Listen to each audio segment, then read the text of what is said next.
Ngoài hệ thường ra, hệ ma chỉ ngán mỗi hệ bóng tối, nhưng khi hệ này kết hợp với hệ tiên thì hệ bóng tối cũng phải ra chuồng gà. Và loài Pokemon kết hợp hoàn hảo cả hai hệ này chính là... Ok, chào mừng mọi người đã đến với kênh Trampapedia. Rất vui khi gặp lại mọi người. Mình là Naito, thực tập sinh nghiên cứu về Pokemon và đây là cộng sự của mình, Rotom. Hôm nay mình xin gửi đến mọi người video nói về Flutterman, con ma đang gần như thống trị Regulation F. Những thông tin sau đây là sự tổng hợp nên không tránh khỏi thiếu sót. Rất mong sẽ được mọi người góp ý ở phần bình luận bên dưới. Đây cũng là lời mời gọi dành cho hơn 78% những bạn chưa đăng ký kênh. Hãy nhanh tay đăng ký để không bỏ lỡ những nội dung sắp tới. Không làm mất thêm thời gian nữa, chúng ta hãy cùng vào xem video thôi nào.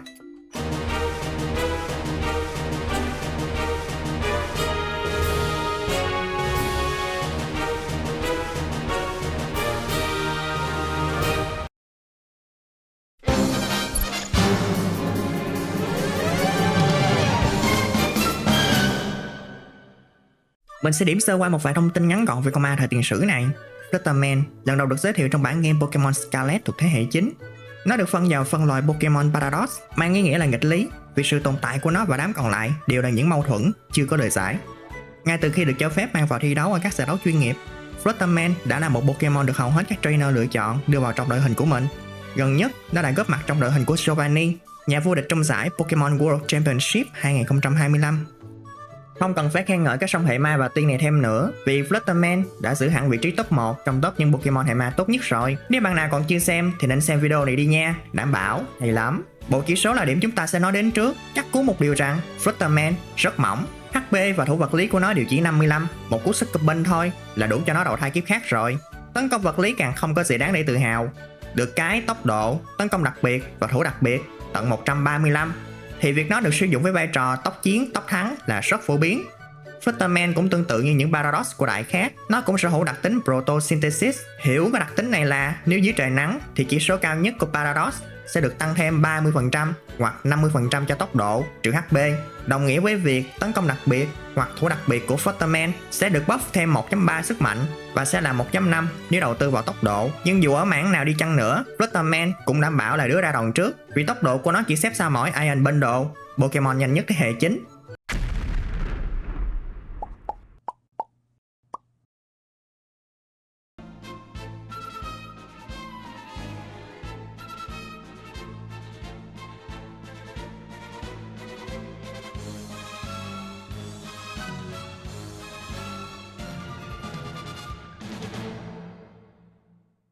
Trong môi trường đấu đôi, việc cùng lúc tấn công được cả hai mục tiêu là một lợi thế cực kỳ to lớn. Như Torkoal, dù chậm cỡ nào nhưng dưới nắng mà dùng Eruption thôi vẫn đủ nướng khét cả hai đối thủ.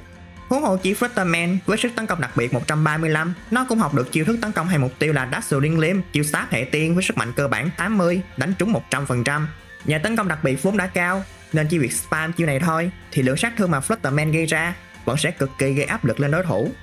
Moonblast tiếp tục là một chiêu hệ tiên nữa mà Flutterman nên học, quy lực 95, mạnh hơn Dazzling Gleam, vẫn không bao giờ trượt nhưng chỉ đánh đơn mục tiêu. Chiêu thức này là sự lựa chọn đáng cân nhắc nếu mọi người muốn dứt điểm đối thủ trong một hit. Đã vậy còn được tặng thêm hiệu ứng phụ là giảm một bậc tấn công đặc biệt của đối thủ. Qua hai chiêu thức hệ tiên, giờ là chiêu thức hệ ma Shadowborn, chiêu thức hệ ma quốc dân, sức mạnh 80, 100% không thể trượt. Lý do nên học chiêu này là để dập lại các Flutterman khác. Chưa kể, chiêu này còn gây sát thương thường lên đa số các hệ, kèm thêm giảm một bậc chỉ số thủ đặc biệt của đối phương.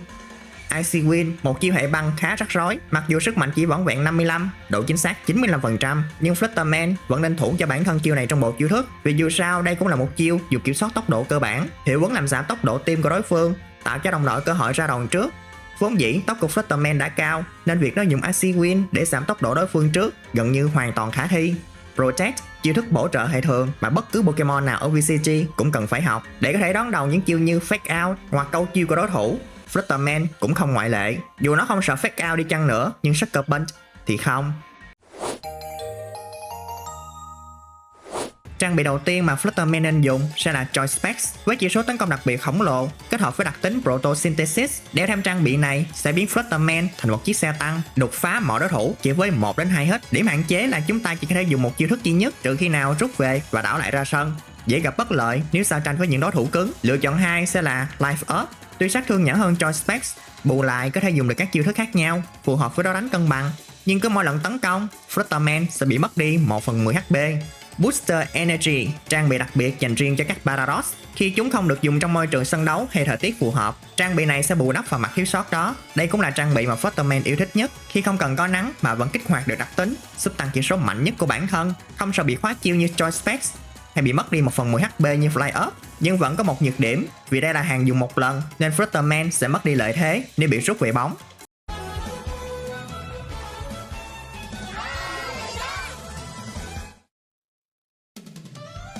Pikachu.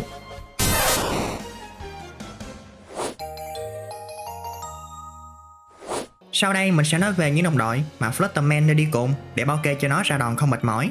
Chi-Yu sẽ là top 1 đồng đội của Flutterman, khi mà đặc tính Beast of Ruin của nó sẽ giảm ngay thua đặc biệt của tất cả Pokemon trên sân, trừ bản thân, giúp Flutterman có cơ hội một hit rất nhiều Pokemon.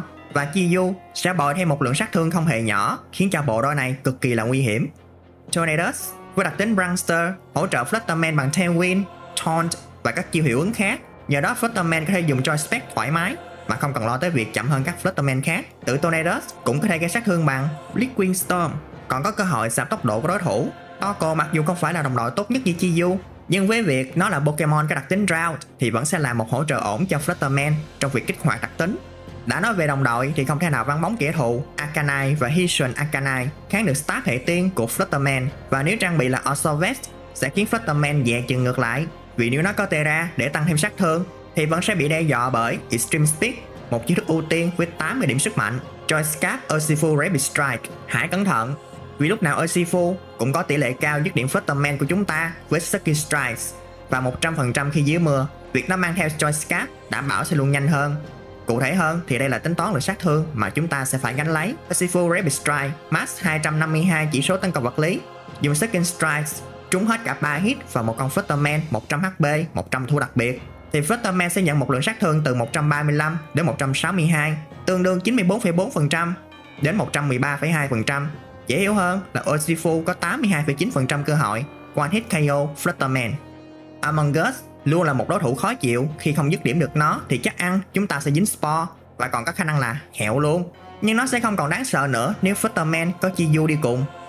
Tera khuyên dùng cho Flutterman sẽ là Tera hệ tiên, gây lượng đam khổng lồ với stat hệ tiên, nhưng đổi lại bạn sẽ mất đi khả năng chống chịu Fake Out.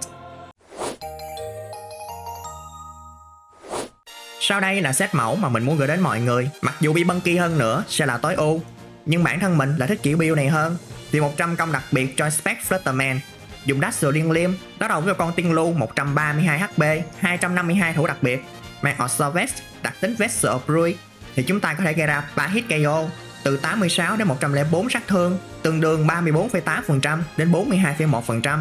Đó là khi chưa có Chi-Yu đi cùng, đủ đáng sợ chưa? Hay 100 công đặc biệt cho Spec Flutterman sử dụng Moon Blast, đối đầu với Raging Bolt Assault Vest, 244 HP, 36 thủ đặc biệt.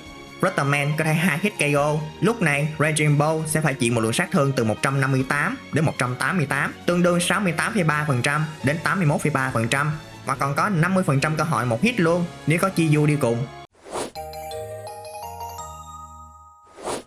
Và đó là cách build Flutterman mà mình muốn gửi đến mọi người. Hy vọng là sẽ giúp cho mọi người có thêm lựa chọn trong việc xây dựng đội hình. Nếu mọi người thấy video này hữu ích thì cho mình xin một lượt like, share và đăng ký nha. Cảm ơn mọi người đã xem hết video. Và giờ thì hẹn gặp lại lần sau. Bye!